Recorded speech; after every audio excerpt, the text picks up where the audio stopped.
Happy Friday. If you even know it's Friday anymore. Anyways, so our last property, power of a product property.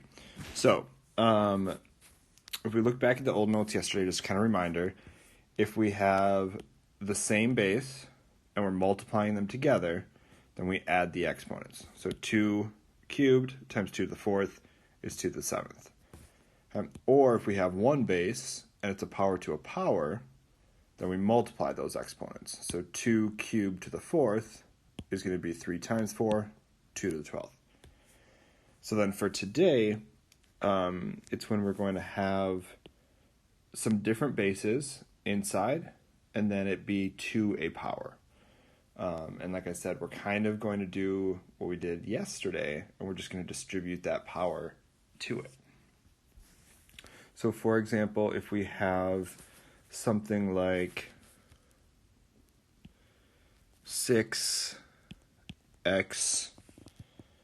y squared, then we take that 2, since remember, this is the power, and then this power goes to everything that it's attached to, and since it's in parentheses, it's attached to everything. So we need to take that exponent, and we need to attach it to everything. So it's going to become 6 squared, x squared, y squared. Okay. Or 36 times x squared times y squared. So let's look at a couple problems here. Starting with this one, xy cubed. So remember, just kind of send that exponent to all parts. So we get x cubed, y cubed.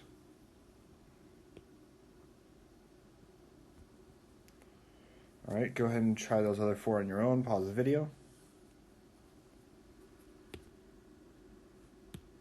All right, and 2x squared is going to become 2 squared x squared, which then, since 2 squared is just a number, we can do 4x squared. And put that one in a heart since it's red. Negative 3x squared is going to become negative 3 squared x squared. And negative 3 squared, negative 3 times negative 3 is going to be a positive 9. So 9x squared. Remember, if that negative is on the outside, though, we would not square. But because it's in the parentheses, it's attached to the exponent.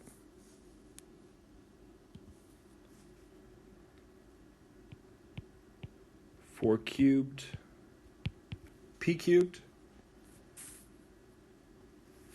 4 cubed is going to be 64, so 64 p cubed. And negative 5 t squared squared. Negative 5 squared. T squared squared. So negative 5 squared, very similarly to negative 3 squared, it's just going to be a positive 25.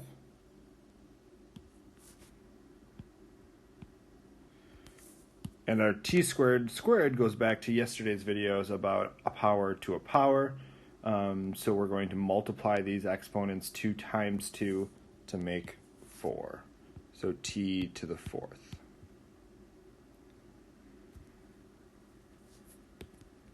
Give those challenge problems a try.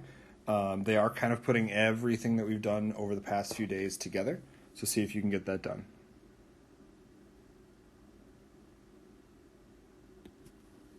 All right, so let's do it. So remember, when you're working with these rules of exponents, it's okay to do them in any order as long as you're doing them correctly. So for example, in this first problem here, I'm seeing a negative exponent as well as a 0 exponent as well as an exponent on the outside of the parentheses. So it doesn't matter which one you evaluate first, but you will kind of see that we do have in order we tend to go with, but it doesn't matter as long as you're doing them correctly. So first thing I'm going to do here is I'm going to do our power of a product property and I'm going to take that exponent and I'm going to put it to everything inside the parentheses. So this has become x negative 2 times 3 is going to be negative 6. Okay. Maybe I'll break it down just a little bit more.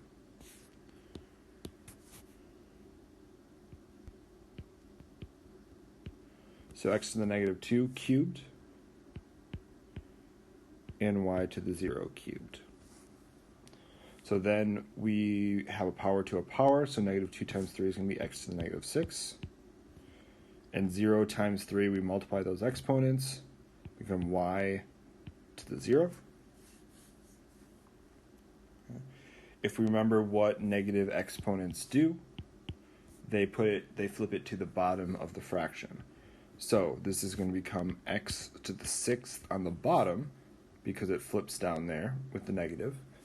And y to the 0, anything to the 0 power, is just 1. So my answer is 1 over x to the 6th.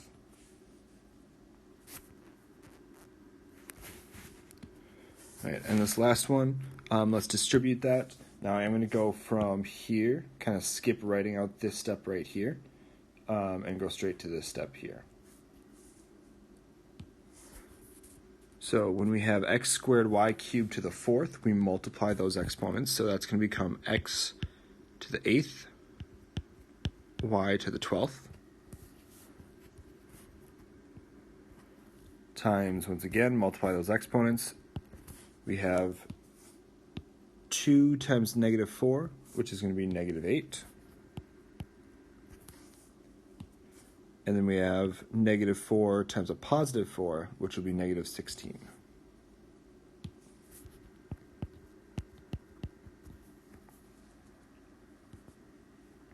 All right. Once we have this goes back to our first rule. So remember, if we're multiplying two things and they have the same base, then we just add the exponents. So since x to the 8th and x to the negative 8th have the same exponents, we just add them. So 8 plus a negative 8 is going to be 0. And the same thing is true here. Since we have two same bases that we're multiplying, then we just add the exponents. So 12 plus negative 6 is negative 4. And then this turns into something very close to this, where we can just say x to the 0, well, that's going to equal 1. And then y to the negative 4th, since it's a negative exponent, that flips then down to the bottom, and we get y to the 4th on the bottom of the fraction. You made it through your first week. Congrats.